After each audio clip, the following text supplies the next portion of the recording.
everyone, thank you for joining me. I'm very excited to be part of this amazing workshop and present my research on distributed language models. In particular, hopefully I can complement the workshop program by covering different aspects of AI safety related to data risk. So at this point, we all know what a language model is, often called a large language model. It is a neural network which consists of a large number of parameters that takes a prefix of a sentence and makes the next token prediction. We build such models by collecting a large amount of text data, typically crawl from the web, and training parameters on this data.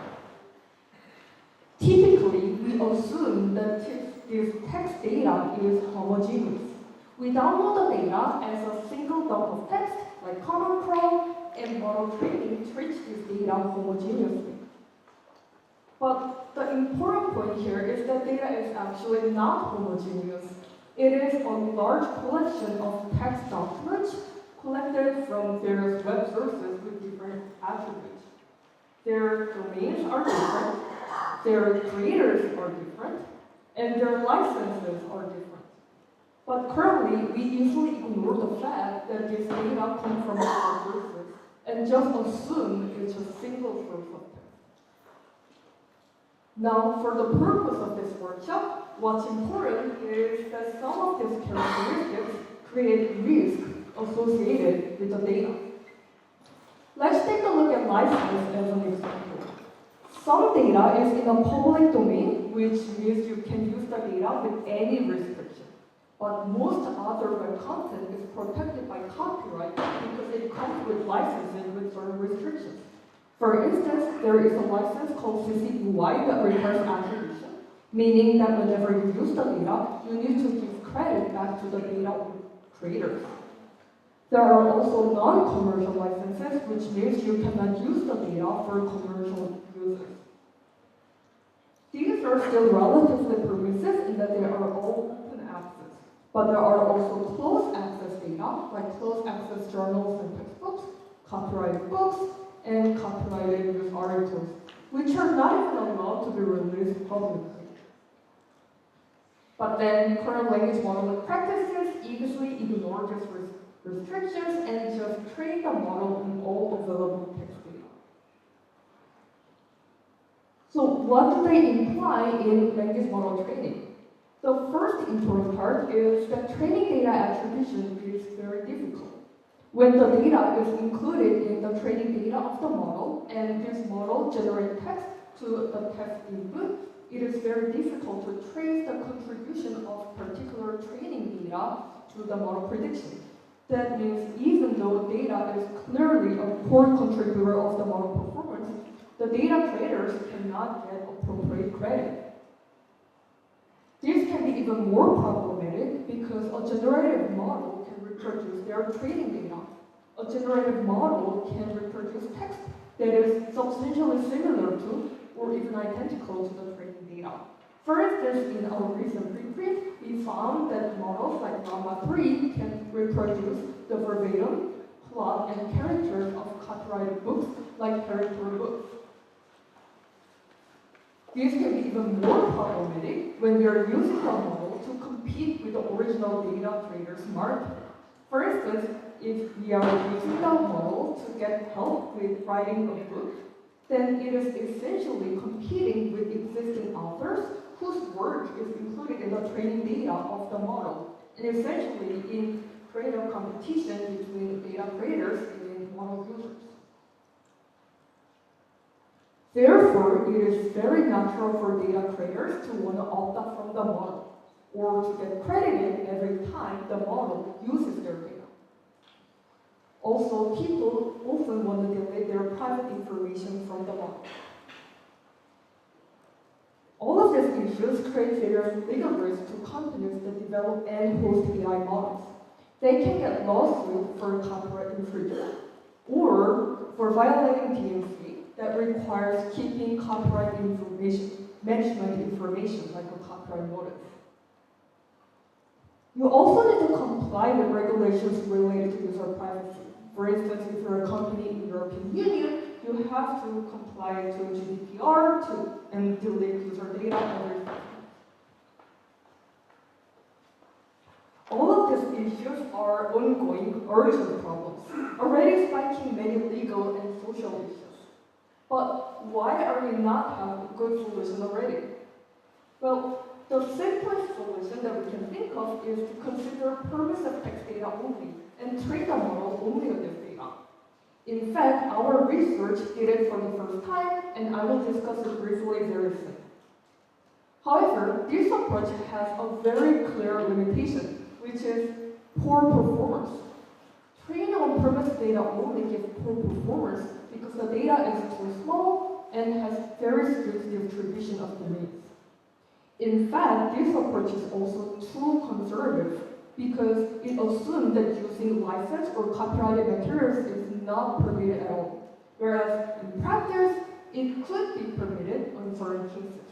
For instance, if you're giving appropriate credit back to data creators, if you're not reproducing the data, and if you're not competing with the original data market. Another solution that we can think of is to train on all available data first, and then remove the effect of problematic data sources only when they turn out to be problematic later. It sounds a bit ad hoc, but in practice, it is a pretty effective approach in responding to legal actions. The problem here is that currently there are no good, reliable techniques to remove the effect of the particular training data. There are learning techniques, but they are not really reliable since they don't provide guarantee. That means the only possible option is to retrain the model from scratch, which is, of course, extremely expensive. So it is not very practical. So given this background, my research studies language models for responsible data use. My work can be classified into two categories. First, how to build language models that use the data responsibly. And second, how to develop auditing methods that identify whether the model is trained on problematic data or reproduces the data. In today's talk, in the interest of time, I will mainly focus on the first part, how to build language models for responsible data use. The talk is outlined as follows. First, I will introduce a new data corpus that consists of permissive data only. We call it Open License Corpus, OLC. The goal here is to understand how far we can push if we only use permissive data and understand what new challenges would arise. Next, we will introduce a new model called Silo. It is a non-parametric language model that comes with not only learned parameters, but also a data store that you can use at test time. I'll talk about how exactly this model works very soon, but just as a short spoiler, the key idea is to decide whether to use data for training or as a data store, depending on the data restrictions. For instance, if you have data that requires attribution, you cannot use it for training. But you can use it as a data store, because the data store provides a way to give attribution back to the data. Finally, I will outline a proposal called distributed language models, which is a strict generalization of Silo. It is a model class that consists of a set of model components where the choice of which component to activate can depend at test time, depending on what data sets you are willing to use. Okay, so let me get started from the data. So there are already open access data like Common Crawl, and there are quality filtered versions like DOMA and FindWeb. However, still, most web content is copyrighted, so they are not free from restrictions that we saw earlier. So our goal is to identify how much text we can find that is absolutely free from such restrictions. Now, the problem here is what text is considered to be permissive is an inherently open-ended problem. For instance, we have a spectrum of licenses from permissive to relatively restricted ones. And if you need to draw a boundary on what is considered to be permissive, then a different person could draw a different boundary. So in our work, we draw a somewhat arbitrary boundary that is also reasonable and relatively conservative, which is to consider public domain and permissive licenses like MIT, Apache, and DSP. We identify data sources under those licenses and collect corresponding data sets, and then release the corpus called Open License Corpus, OLC. OLC consists of 100 billion words, which is smaller than most other training corpora. However, it's also larger than previously thought. It's large enough to train a reasonable size language model. But it turns out it also has some unexpected, interesting properties. For instance, this is a domain distribution of OLC, which you can see they are extremely skewed. Most texts come from government documents or permissively licensed code, which are very specific domains. There's very little other domain data like books, news, and Wikipedia, which are some of the most common data sources in other training corpora. These indicate that not only OLC is small and also have extreme domain distribution, it's likely also like high quality data, because some of the data sources that are known for high quality are books and news, which are extremely underrepresented in OLC. These indicate that models trained on OLC only are likely to struggle with all of these issues, and we are likely to need some technical solutions to address them. Okay, now we have the permissive data. Our next goal is to develop models that responsibly use the data, which could be either OLC or other data sets. And just to recap, the current practices in training on all web data is problematic because it cannot give attribution and support opt-out. And simple solutions like considering permissive data only or removing the effect of the training later is not going to be practical.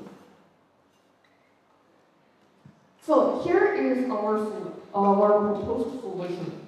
We propose to use a non-parametric image model. It refers to a model class that includes learned parameters and a data flow, a large collection of text documents that the model can use at test time. Our recipe is as follows. First, we consider OLC, the permissive license corpus, learn parameters on permissive data only, which will have very low legal fees but have poor performance. And then, at test time, we include all materials, including copyrighted materials, as a data store. And the model can use this data store at test time. So why do we want to do that? Well, these models have two unique properties.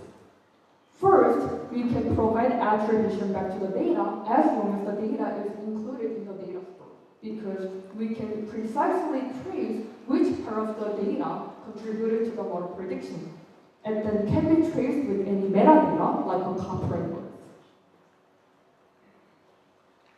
Second, this data store is modifiable at any time with no additional training. That means whenever the data owners want to opt out from the model, we can do this by removing their data from the data store at any time with no additional training. These two features address many problems we discussed earlier on. Now we can give credit back to data creators, we can support opt-out, and we can mitigate legal risk by strengthening fair use defense or providing copyright management information. And importantly, this can be done by improving model performance by improving generalization. Okay, so that was an overview from Silo, but the next question you may have is, so how does the model exactly use the data store at test time? So we took a literature from non-parametric modeling and used a retrieval approach. We explored two representative approaches. The first one is retrieving context, which is a popular form of non-parametric models. Some of you may be familiar with it with the name retrieve augmentation? Right. The second one is called KNN. It's a less expert approach that uses the data differently. So let's take a look at each of them one by one. In retrieving context, a data store is a large collection of passages. When we have a test input, we use an information retrieval system to identify a single passage that is most relevant to the test input. We then concatenate the retrieved context and test input as a single piece of text and feed into the language model to get the prediction. So you can see that the data store is implicitly contributing to the model prediction because it changes the input to the model. On the other hand, in KNN, a data store is a large collection of contextualized work, a word surrounded by each context. We feed each word into a language model encoder to get a contextualized vector representation. So we do this for all words in the data store. And if we illustrate it into a vector space, it looks like this. At test time, we feed the test input to the same encoder and project it to the same vector space, and transport it to the probability distribution depending on which words are closer to or farther away from the test input. We call it non-parametric distribution because a distribution to every data point in a data store. Finally, we combine it with a parametric distribution that is a distribution from a regular language model and take an interpolation between these two as the final distribution. So that was a lot of technical content, but just to summarize the key idea, we separate permissive data and copyrighted materials. We learn parameters on permissive data only, and use the rest of the data as a data store that is queried only at test time. And this can be done by either of two approaches, retrieving context and KNN. So let me move on to experiments. We mainly evaluate on language model and perplexity. We consider a range of domains. Some of them are in distribution 12C, while most others are out of distribution.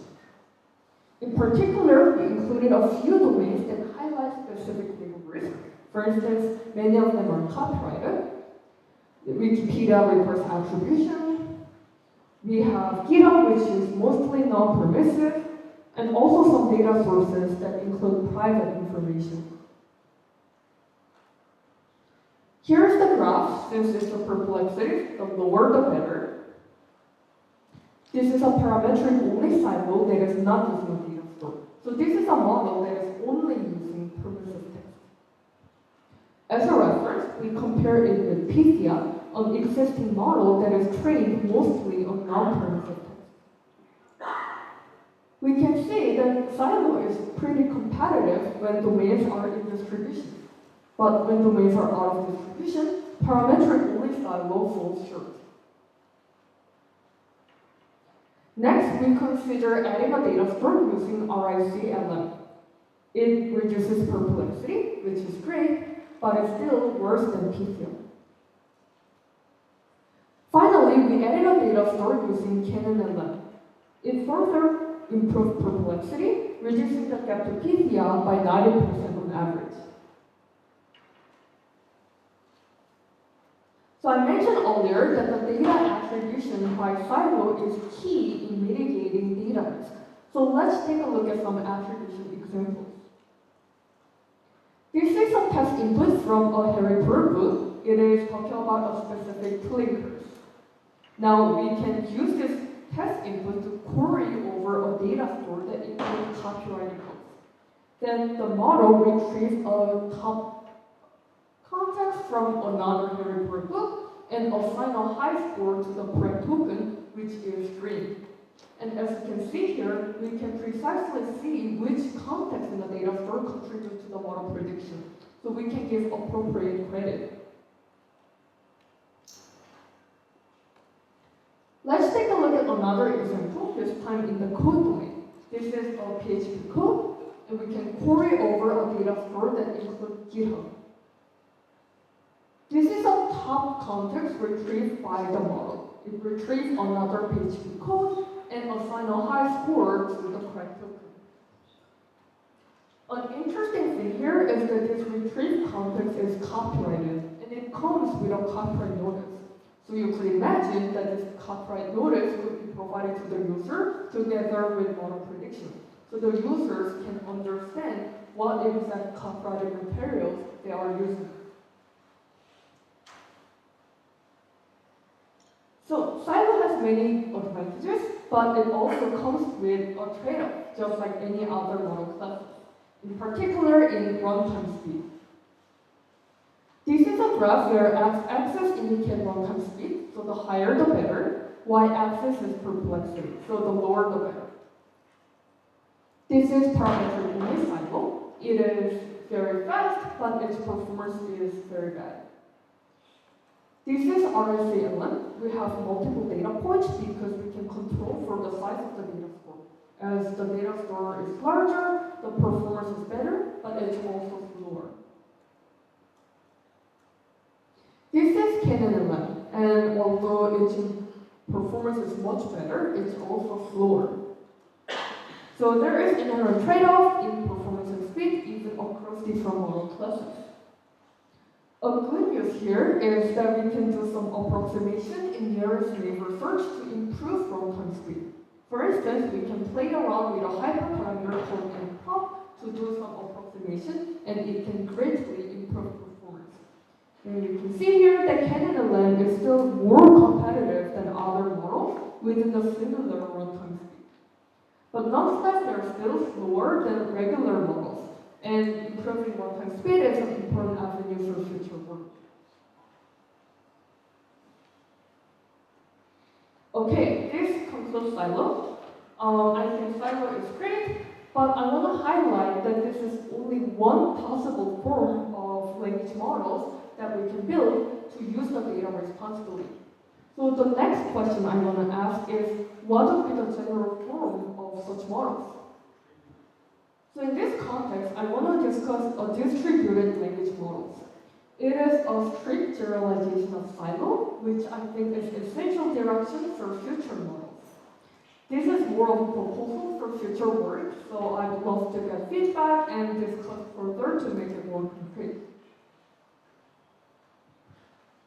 A distributed language model refers to a model class where there are a set of model components. Each can be trained in isolation. They have a few characteristics. First, each model component can use different data sets, from the public domain data to copyrighted or even unreleasable data. They can also use data differently. They could use the data to train parameters or as a data store. Each component can be also hosted in different places. For instance, some components can be stored locally if they are releasable, while some others may be hosted remotely if they are not releasable. For instance, if the data owners want to keep it and provide it with API access.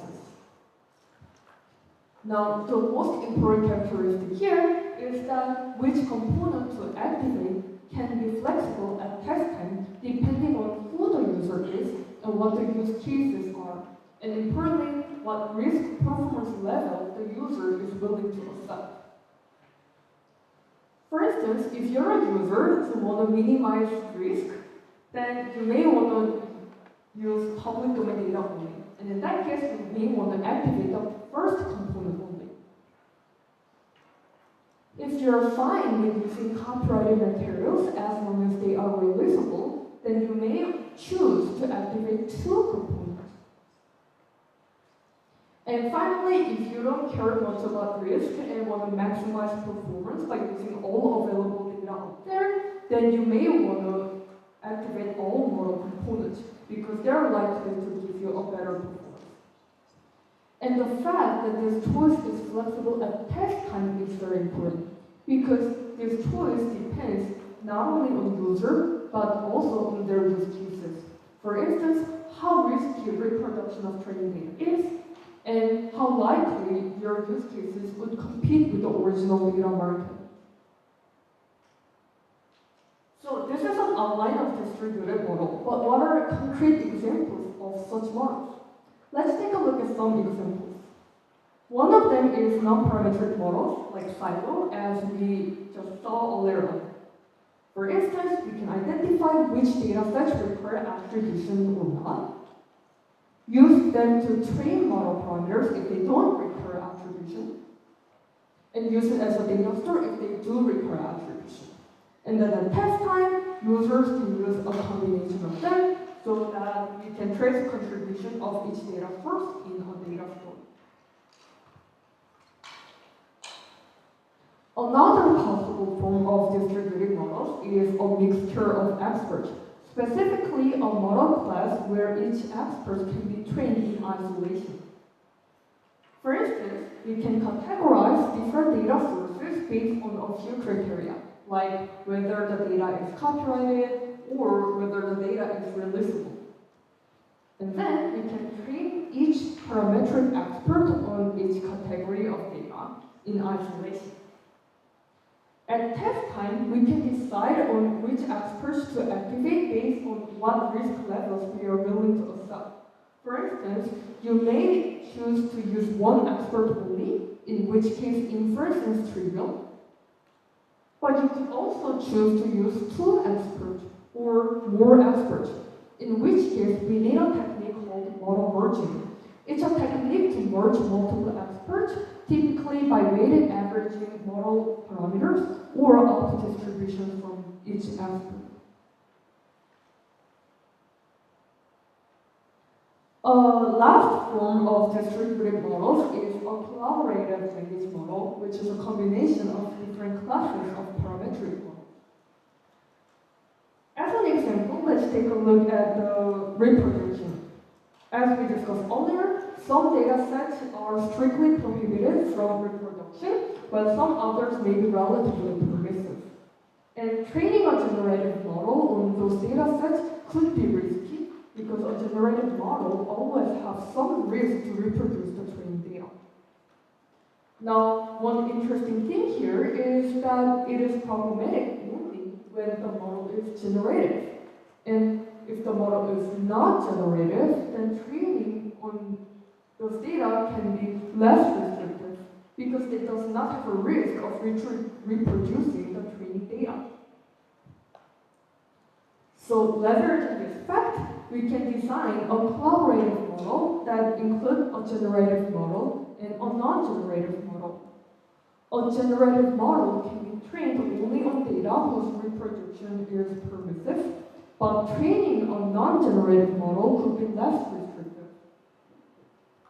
There could be multiple different forms of a non-generative model. For instance, it could be a retrieval model, which retrieves a set of passages from a data store that can be handed to a generative model so that a generative model can make a better output by looking up the data store. It could also be a masked language model, which can be used as an editor. So for instance, we can use a generative model to write a draft response given on test input, and we can use the masked language model to revise them to make it better. Okay, so these are some of the examples of distributed language models. I kept it short, but I also want to highlight that developing such model poses many technical challenges. For instance, we need to have a way to deal with domain generalizations, because as we saw earlier, different data sets with different restrictions come from very different distributions. It is also non-trivial how to develop methods that can foster communication between different model components. For instance, if we are using a mixture of experts, doing model merging is a non-trivial question. And if we're using a collaborative language model, method for exchanging output between different components is an important area for research. So there are many many challenges, but I think we can do more research to address these issues so that we can push for better distributed models that can use the data more responsibly while not sacrificing flexibility and performance.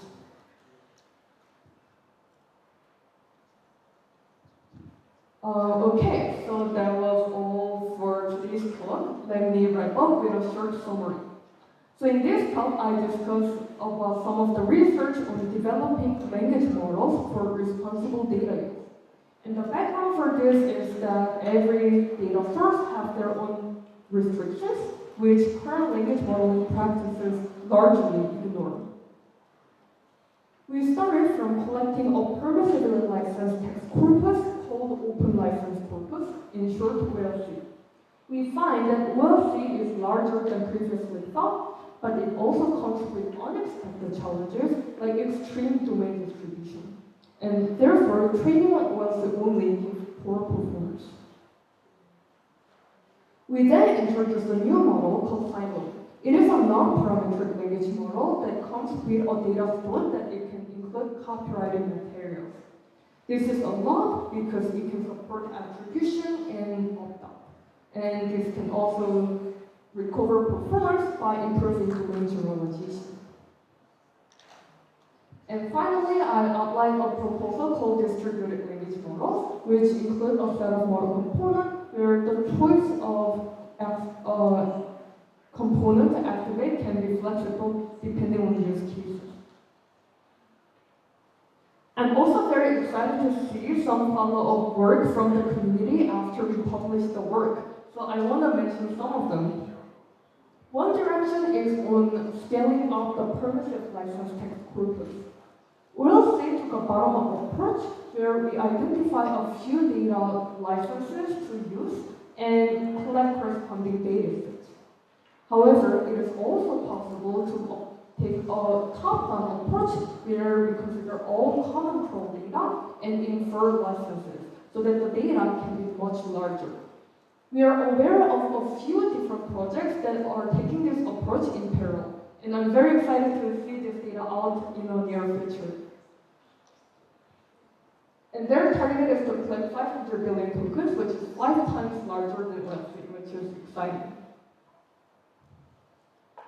Another direction is to develop better non-parametric models in general. There have been progress in multiple directions, including our own work that scales up the data store to 1.4 trillion tokens, showing consistent improvement. This is a work Pangwei presented earlier today, so hopefully you can make some connections. And I'm very excited to see more progress toward this direction. Okay, that is it. I'd like to thank my collaborators and happy to take questions. Very much.